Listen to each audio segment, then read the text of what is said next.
Praise the Lord दोस्तों, प्रभु की स्तुति हो। आज जो वचन मैं आपके साथ शेयर कर रहा हूँ उसको मैंने चुना है पहला कुरिन्थियों उसके पहले अध्याय का 18वां पद। वचन में इस प्रकार लिखा है, क्योंकि क्रूस की कथा नाश होने वालों के लिए मूर्खता है, परंतु हम उद्धार पाने वालों के लिए परमेश्वर की सामर्थ्य है। परमेश्वर का वचन है ये, इस पे आशीष हो। जी हाँ दोस्तों, इस वचन में एक बात निकल कर आती है कि क्रूस की कथा क्या है। क्रूस की कथा हमें बताती है कि परमेश्वर संपूर्ण मानव जाति से प्रेम करता है। क्रूस की कथा हमें बताती है कि मनुष्य खोया हुआ है। क्रूस की कथा हमें बताती है कि परमेश्वर ने मनुष्य को बचाने के लिए एक रास्ता तैयार किया था। क्रूस की कथा बताती है कि हर एक मनुष्य को अनंत जीवन पाने के लिए यीशु मसीह को ग्रहण करने की आवश्यकता है। क्रूस की कथा में मानव जाति के लिए क्या संदेश है? प्रेरित पौलुस मसीह के सुसमाचार के अगम्य धन को सुनाने के लिए इतने उत्साहित हैं कि आप उन्हें बार बार ये कहते पाएंगे कि मसीह ने मुझे सुसमाचार सुनाने के लिए भेजा है, और यह भी शब्दों के ज्ञान के अनुसार नहीं। ऐसा ना हो कि मसीह का क्रूस व्यर्थ ठहरे। पहला कुरिन्थियों 1:17। उन्होंने ये ठान लिया था कि मसीह वरन क्रूस पर चढ़ाए हुए मसीह को छोड़ और किसी बात को वह कलीसिया में ना जाना जाए। ऐसा वे इसलिए करते थे ताकि कलीसिया का विश्वास मनुष्यों के ज्ञान पर नहीं परंतु परमेश्वर की सामर्थ पर निर्भर हो। पहला कुरिन्थियों उसका 2 अध्याय का 1 से 5 तक हम देखते हैं। प्रेरित पौलुस ने यीशु मसीह को ग्रहण करने के बाद तुरंत मसीह के सुसमाचार पर पूरा ध्यान केंद्रित किया। पौलुस क्रूस की कथा की सामर्थ को जानते थे कि वह सामर्थ एक उद्धार पाने वाले के लिए परमेश्वर की सामर्थ है। क्रूस की कथा बताती है कि बचाव सिर्फ परमेश्वर की शर्तों पर ही होगा। क्रूस की कथा हमें बताती है कि परमेश्वर संपूर्ण मानव जाति से प्रेम करता है। क्रूस की कथा हमें बताती है कि मनुष्य खोया हुआ है। क्रूस की कथा हमें बताती है कि परमेश्वर ने मनुष्य को बचाने के लिए एक रास्ता तैयार किया है। क्रूस की कथा बताती है कि हर एक मनुष्य को अनंत जीवन पाने के लिए यीशु मसीह को ग्रहण करने की आवश्यकता है। आज हम क्रूस के उस संदेश की बात करने जा रहे हैं जो कि मानव जाति को बचाने के लिए परमेश्वर की एक महान योजना को बताता है। यह संदेश कुछ लोगों के लिए मूर्खता हो सकता है, परंतु पौलुस बड़े उत्साह के साथ कहता है, यह संदेश हम उद्धार पाने वालों के लिए परमेश्वर की सामर्थ है। पहला कुरिन्थियों 1:18 हम पढ़ रहे हैं। इसलिए वे चाहते थे कि कलीसिया मसीह यीशु को पहचाने और वे मसीह के क्रूस पर गर्व करते थे। गलतियों 6 अध्याय उसका 14वां पद। आखिर वो क्रूस का संदेश क्या है जिसके लिए पौलुस अपना पूरा जीवन निछावर कर देता है, जिसके लिए वह अपमानित होने के लिए, बार बार कोड़े खाने के लिए, सताव सहने के लिए तैयार हो जाता है? चलिए आज इस विषय में थोड़ी चर्चा करें। मुझे आशा है कि इन बातों को जानने के बाद आप भी पौलुस की तरह सिर्फ यीशु को ही कलीसिया में देखना चाहेंगे। दोस्तों, क्रूस की कथा हमें बताती है कि परमेश्वर हमसे और हर व्यक्ति से व्यक्तिगत रीति से प्यार करता है। उसका प्यार सभी के लिए एक जैसा है, क्योंकि परमेश्वर चाहता है कि कोई भी जन नाश ना हो बल्कि हर एक जन अनंत जीवन पाए। यीशु मसीह इसलिए दुनिया में आया कि पूरा जगत उद्धार को प्राप्त करे। यूहन्ना 3:16 और 17 हम देखते हैं। दोस्तों, इस कार्य के द्वारा परमेश्वर ने अपने प्रेम को पूरी मानव जाति पर प्रकट किया। हमने तो प्रेम को भी इसी से जाना कि उसने हमारे लिए अपने प्राणों को दे दिया, और यह प्रेम हमें भी दूसरों के लिए जीने को प्रेरित करता है। बिना दूसरों से प्रेम किए हमारे जीवन में परमेश्वर का प्रेम नहीं बना रह सकता। क्रूस की कथा हमें बताती है कि मनुष्य पापी है, परमेश्वर की महिमा से रहित है। आज मनुष्य के जीवन में यदि समस्या है तो उसका केवल यही कारण है कि मनुष्य पाप के कारण परमेश्वर से दूर है। इसलिए आज कई बातों में अपने जीवन में जूझ रहा है, निराश है, आशाहीन है, भटका हुआ है, शांति रहित है, अपने प्रयासों से परमेश्वर की खोज में लगा हुआ है। दोस्तों, जब से मनुष्य पाप में खो गया है, तब से उसने परमेश्वर के साथ अपना रिश्ता भी खो दिया है। उसने सच्चाई और अनंत जीवन को भी खो दिया।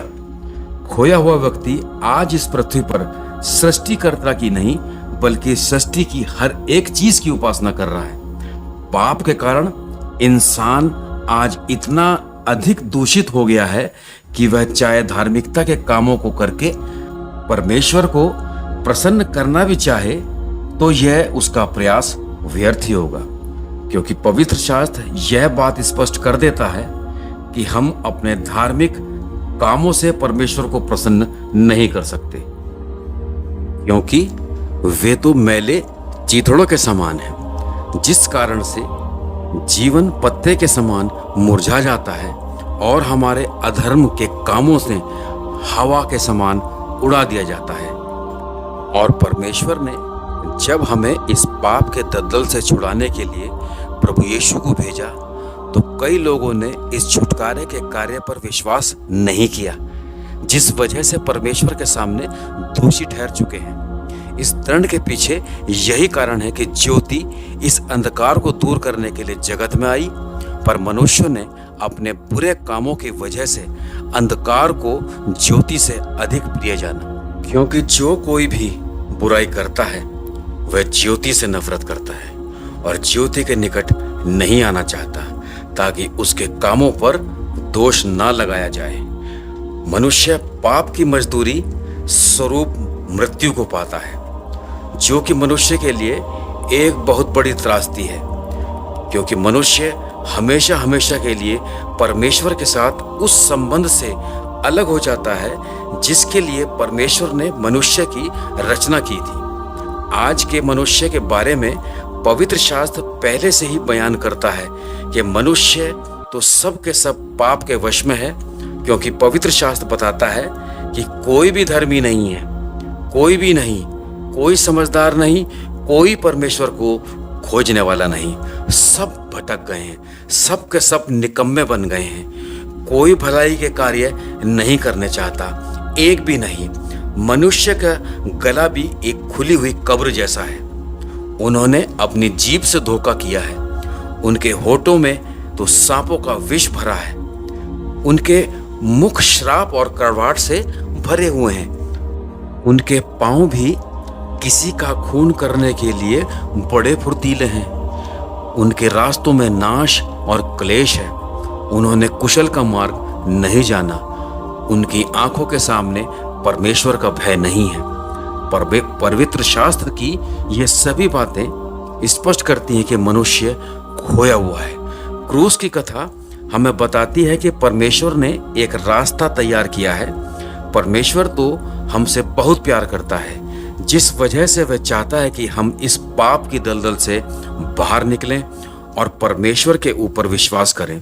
जैसा कि आप जानते हैं कि अपने बच्चों से कितना प्यार करते हैं। आपके बच्चे भी जब गलत राह में जाते हैं और आपके आज्ञाकारी नहीं होते, तो आपका भी मन कितना व्याकुल होता है। ये दशा तो मानो एक ऐसी है कि किसी के बच्चे को एक भयंकर बीमारी हो गई हो, कोई रोग हो गया हो, पर उस स्थिति में भी वह इंसान अपने बच्चे से प्यार करता है, क्योंकि आप अपने बच्चे से प्यार करते हैं। पर आप फिर भी उस बीमारी से ही नफरत करेंगे, अपने बच्चे से नफरत नहीं करेंगे। पाप भी मनुष्य के जीवन में एक बीमारी के जैसे है, जिसे परमेश्वर भी नफरत करता है, लेकिन वो मनुष्य से प्यार करता है। परमेश्वर पाप से नफरत लेकिन पापी से प्यार करता है। ये संदेश हमें ये बताता है कि प्रभु यीशु इस दुनिया में पापियों को बचाने के लिए आया, खोए हुओं को ढूंढने और उनका उद्धार करने के लिए आया। यूहन्ना बपतिस्मा देने वाला कहता है, देखो परमेश्वर का मेमना पूरे जगत के पापों को उठा ले जाता है। यीशु मसीह ही वो रास्ता है जो परमेश्वर के पास ले जाता है, और यह बताता है कि यीशु मसीह एकमात्र रास्ता है, सच्चाई है और जीवन है। उसके बिना कोई भी परमेश्वर के पास नहीं पहुंच सकता। स्वर्ग के नीचे इस पृथ्वी पर केवल एक ही नाम दिया गया है जिसके द्वारा हम उद्धार पा सकते हैं। परमेश्वर नहीं चाहता कि हम पाप की दशा में हमेशा हमेशा के लिए अपने स्वर्गीय पिता से अलग रहें। इसी कारण उसने एक रास्ता तैयार किया ताकि मनुष्य का विनाश ना हो, बल्कि वे हमेशा की जिंदगी को पाएं। रोमियो 8:1 हमें बताता है कि अब उन दंड की आज्ञा नहीं जो यीशु मसीह में है, क्योंकि अब वे शारीरिक अभिलाषाओं के अनुसार नहीं चलते, बल्कि वे तो आत्मा के अनुसार चलते हैं। उनके लिए तो परमेश्वर का उपहार अनंत काल का जीवन है, जो केवल प्रभु यीशु मसीह में ही पाया जाता है। अनंत जीवन पाने के लिए मसीह को ग्रहण करने की आवश्यकता है। हम में से हर एक को प्रभु यीशु को व्यक्तिगत रीति से ग्रहण करना होगा। पवित्र शास्त्र यह बताता है कि जितनों ने भी प्रभु यीशु को ग्रहण किया उन्हें परमेश्वर की संतान होने का अधिकार मिला, अर्थात उन लोगों को जो यीशु के नाम में विश्वास रखते हैं। कितनी अद्भुत बात है कि जब हम परमेश्वर को पिता कहकर संबोधित कर सकते हैं, कितनी निकटता महसूस होती है। ये ही बातें जो मसीहत को संसार की बाकी धार्मिकता प्रणाली से अलग करती है, क्योंकि मसीहत परमेश्वर के साथ एक व्यक्तिगत संबंध है। परमेश्वर ने हमें अनंत जीवन दिया है जो कि प्रभु यीशु मसीह में है। जिसके पास प्रभु यीशु है उसके पास जीवन है, और जिसके पास प्रभु यीशु नहीं है उसके पास जीवन भी नहीं है। जो भी व्यक्ति यीशु मसीह पर विश्वास करता है अनंत जीवन उसका है। पर प्रभु यीशु हर एक के जीवन में आना चाहते हैं, पर जो कोई उसकी आवाज सुनकर अपने हृदय को खोलेगा और उसका स्वागत करेगा, प्रभु यीशु उस मसीह उसके जीवन में आएगा। हर एक व्यक्ति को व्यक्तिगत रूप से प्रभु यीशु मसीह को अपना व्यक्तिगत उद्धारकर्ता और प्रभु स्वीकार करना होगा, अन्यथा कोई भी स्वर्ग में दाखिल नहीं हो पाएगा। जी हाँ दोस्तों, सारांश यही है कि एक मसीह होने के नाते हमारी जिम्मेदारी है कि हम उस क्रूस के संदेश को हर एक जन तक पहुंचाएं, ताकि वे भी परमेश्वर के उद्धार पाने वाली सामर्थ को अपने जीवन में अनुभव कर सकें। वे भी जीवन को पाएं, उद्धार मुक्ति को पाएं, जिसके लिए परमेश्वर ने एक महान कीमत चुकाई है। जरा कल्पना करें कि जो चीज बिना जीवन के है उसका जीवन कैसा होगा। मेरे प्यारे दोस्तों, एक समय हमारी भी दशा कुछ ऐसी ही थी, इसलिए परमेश्वर ने उस क्रूस के संदेश को किसी के द्वारा हम तक पहुंचाया और हमारा जीवन बदल गया। आज परमेश्वर चाहता है कि आप भी उस जीवन को दूसरे लोगों तक पहुंचाएं, क्योंकि परमेश्वर का ये वादा है कि जो कोई भी उस पर विश्वास करता है वो भी एक उमड़ने वाला सोता बन जाता है। जी हाँ दोस्तों, क्रूस का संदेश यही है कि बचाव सिर्फ परमेश्वर की शर्तों पर ही होगा। परमेश्वर आपको बहुत बहुत आशीष दे दोस्तों। अगर आपको वीडियो अच्छा लगा हो तो वीडियो को लाइक करें, शेयर करें और हमारे चैनल को सब्सक्राइब करें। Thank you.